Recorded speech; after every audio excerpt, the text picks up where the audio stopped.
We want to be billionaires. And if I made you a billionaire or even a millionaire, that would get you in trouble. You'd end up doing something that would end up having you divorced from your spouse. Your children would disown you. They would stop speaking to you. Everything would fall apart around you. Why do I want to ruin your life by giving you millions or billions of dollars? I don't. I want you to be happy. So I'm going to withhold that. If you don't know that, if you think you're being punished by not having been given millions or billions of dollars, you've got it backwards. And all you do is end up becoming the victim. That's what we've said. When you stop to learn, you recognize that not only are you not a victim, but you've won the lottery. The trust factor is your ticket to a better life. The trust factor shows you how to get through the night. Good morning, everybody. It's Friday. Thank you for joining. We're going to close out this week on a high. We're going to continue to give you some divine wisdom that you can take into the weekend and share at your Shabbat table. Talk about it. Contemplate it with your family, guys. Time is ticking. Life goes by quickly. Before you know it, it's gone. It's over. You only get one crack at it that you can remember. So you might as well make it worthwhile, my friends. Step out of your comfort zone. Talk to people about the important things, the things that we're talking about, the information that we're sharing, which is Torah values that unfortunately has been lost on the world for hundreds of years. We're bringing it back, and we're doing it in a big way. We're changing the world. We're making the world great again through divine wisdom. So let's get back into it. We're talking about people and their finances. We're kind of specifying that we're talking about entrepreneurs, business people. If you run a business, if you are a higher up at a corporation, but really it could be applied anywhere. Doesn't matter if you work for somebody else, and it's not just in finances. These principles all come back to testing where you are in a relationship with your creator. Do you know that there is a God that runs this world, that created this world?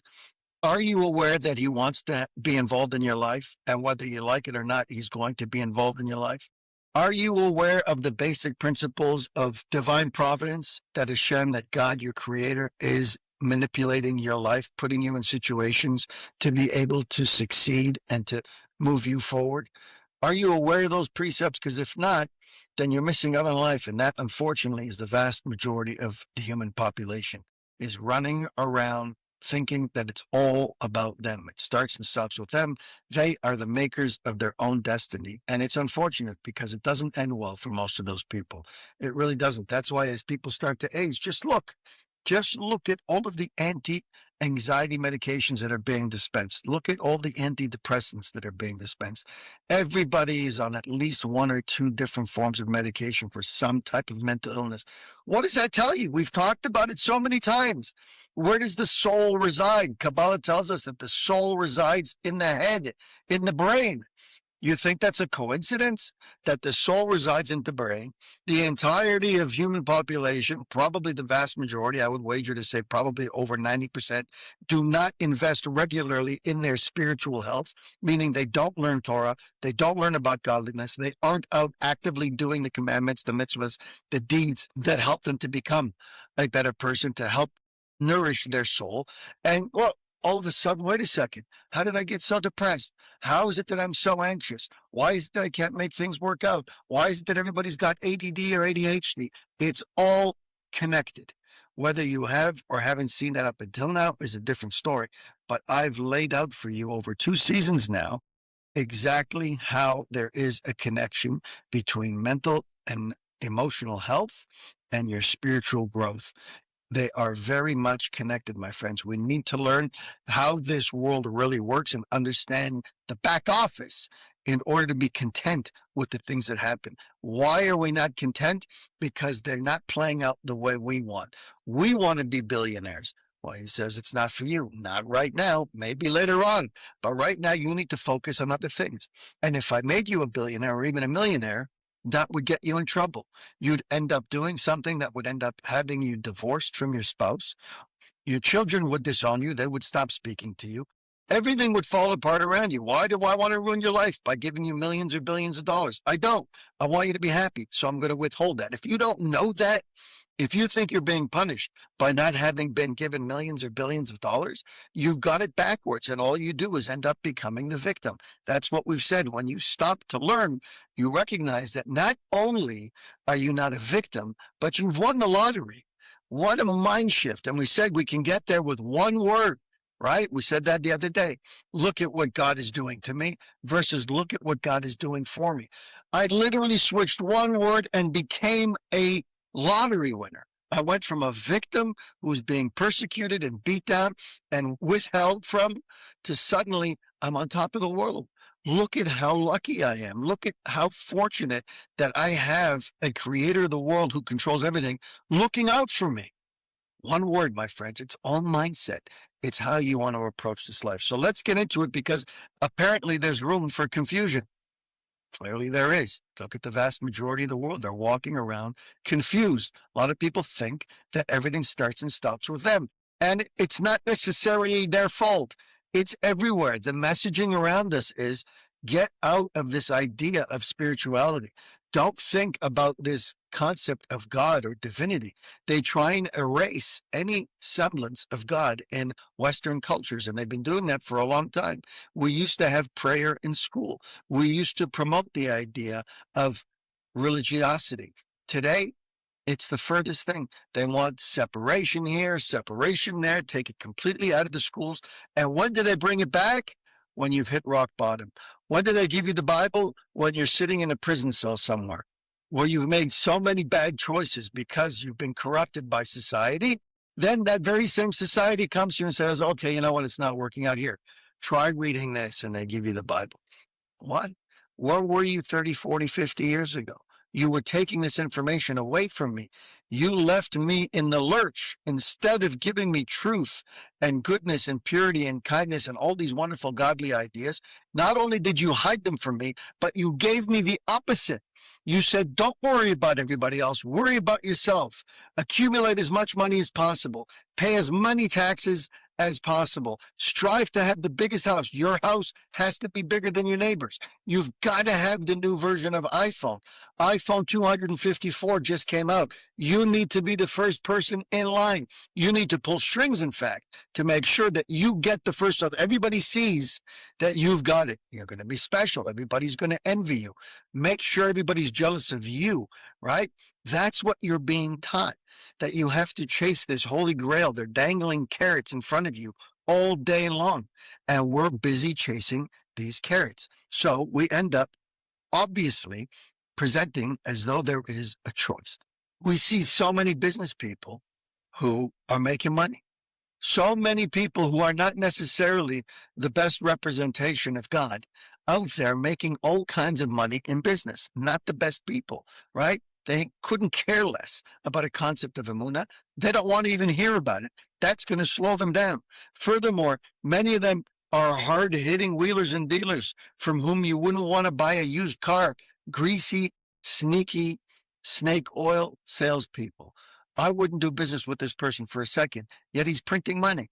Yet he's got this big, beautiful house, driving this fancy new car, right? What's going on? How's that possible? Doesn't that fly in the face of what we're talking about over here? Isn't that the obvious question? Because here I am telling you guys about how you don't have to break your heads. You don't have to chase money all day long. You don't have to be the best salesperson in the world. You don't have to work 14 hours and sleep in the office in order to get your livelihood or in order to be successful. But clearly, we see so many people who are behaving in those ways, doing the wrong thing, and coming up seemingly successful. So what's the answer? It says they succeed in selling ice to Eskimos or pulling off any number of legendary deals by virtue of their power of persuasion and talking. Sneaky, smooth salespeople. Where's the divine providence? Where do we see God in all of this? Doesn't this fly in the face of what we said? We all know that so-and-so made millions of dollars from crime, from a life of corruption, right? And that he's laughing all the way to the bank, and that he basks in Bermuda. He's always on vacation. He's got his own private island, right? And he's there right now. It doesn't make any sense. What's going on here? Where is this thing that I just told you called divine providence? So, how do we answer this? It's very simple. It comes down to a concept that we all know very well called free choice. But again, I want to remind you there's no such thing as free choice. It's a fallacy. We have a choice. And yes, we're free to make it, but the consequences of our choices are not free. They come with certain weight to them. And that applies good or bad. You make good choices, you benefit from them in big ways. And you make bad choices, you end up losing from them. They harm you in big ways. So there is choice, but it's not free. How does that connect back to this concept? Let's read. The Creator conceals his divine providence in order to give man choice to do good or evil, right? This world is a world where God is hidden. The world in Hebrew is called olam, from the word lita'alem, to disappear. God is not here in front of you, which is a big reason why I just finished telling you that so many of us are busy investing in our physicality, but not our spirituality. Why? Because our physicality is front and center, but our spirituality is hidden. That's what God tells us. He hides himself from us. Why? Because he wants to give us the ability to have free choice, to do good or bad. It's a test. And why would he reward somebody if there wasn't a free choice, right? It doesn't make sense. Rabbi Mizrahi always says, it doesn't make sense to reward a robot. I programmed the robot. Oh, let me program the robot to go get me a drink from the fridge. Yeah. And then I plug it all in. I train the robot. I do everything I need to do. I write all the code and then I push play. And after all this time and attention and money and investment, it finally gets to the point where it can go to the fridge on its own, open it up, grab a drink, come over to me and give it to me. Now what? Now I'm going to pat it on its head and say, good robot. Look at how wonderful this robot is. No, it's got nothing to do with the robot. It's you. You're the one who programmed it. You're the one who set it on its path and guided it all the way there and did all the heavy lifting. And at the end, it did exactly what you programmed it to do. There's no reward that needs to go to a robot. If anybody, you get the reward. So Hashem says, I need to give them free choice. So I need to pull back. They can't see me standing there on guard, because if they see me standing there on guard, then they're going to be forced to make certain choices. And again, my rabbi always says, if somebody lights a cigarette on Shabbat and that cigarette explodes in their face every time they light a cigarette on Shabbat, but every other day of the week they light a cigarette, it's perfectly fine. It doesn't take long to figure out that I shouldn't be lighting a cigarette on Shabbat.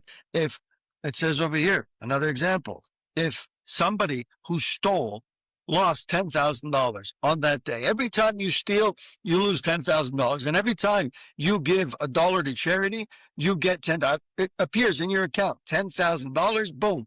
Wasn't there yesterday, today it's there. Or an hour after you give charity. It doesn't take long. Rabbi Mizrahi always says even the biggest terrorists, Yasser Arafat, would sit by a charity box and give charity all day long. What do I have to work for? What do I need to do anything for? Just do his will and you will get rewarded immediately. You know what that does? It turns you into a robot. And that's why it doesn't happen. Does it mean that you don't get the reward? Obviously not. There's no way he would withhold it from you, but he doesn't connect it. Because if you made the connection, then you would be turned into a robot. You'll get the reward, it may be in a week, in a month, in a year, in a different lifetime. But you will get that reward or the opposite. A system of reward and punishment doesn't make any sense outside of the context of free choice. The only way that it makes sense is if you have the choice to do good or bad. Then we can talk reward and punishment. Therefore, he conceals his divine providence. He doesn't show it to us. If it was that obvious, there wouldn't be free choice. When a person chooses the life of Amunah, their livelihood, the income that they're supposed to make, whether it's millions or billions or $50,000, will come to you effortlessly, honestly, and without knocking their brains out or flattering others. You don't have to run around telling everybody how good they are, chasing after wealthy people who aren't going to give you their money anyways because they're too much in love with it. But running around trying to placate and to flatter them so that you think you'll get something from them. You don't have to do any of that. You don't have to cheat, lie, and steal. It will come to you easily and effortlessly. If you choose a path of arrogance and a lack of faith, then the Creator will allow them to believe that they're controlling their own destinies. They feel that they are the ones who are making the dream deal by virtue of their fast talking and wheeling and dealing methods, which of course include high pressure tactics, lying and cheating, and often hurting people. That's why when we pray, it's not good enough for us to say, God, I need to make a living. Please send me my income. The right way to ask for it is to say, God, please send me my income. It should come easily. It should come in abundance. It should come in a way that is legal, that is legitimate, that runs according to the ways of the Torah precepts. All of those things are important. I don't just want an income at any expense. I want it to come in a pleasant and easy way. That is the correct way to ask for a parnassah. Do it. Try it. If you haven't prayed yet this morning, when you pray for it, remember, don't just ask for money. Ask for it that it should come in the right way. Have an amazing day, have an amazing Shabbat, and we'll chat again on Sunday. Thank you for spending time with us on the Trust Factor podcast. If you've heard something today that moved you, save this episode and share it with someone who might need to hear it. Be sure to subscribe so you don't miss upcoming conversations that challenge, empower, and uplift. And if you're on social media, connect with us. Leave your thoughts. Drop a quote that resonated with you. Hashtag the Trust Factor podcast. Until next time, keep growing in your trust and keep living with purpose. I'm Jessy Revivo, and this has been the Trust Factor podcast. Thanks for listening.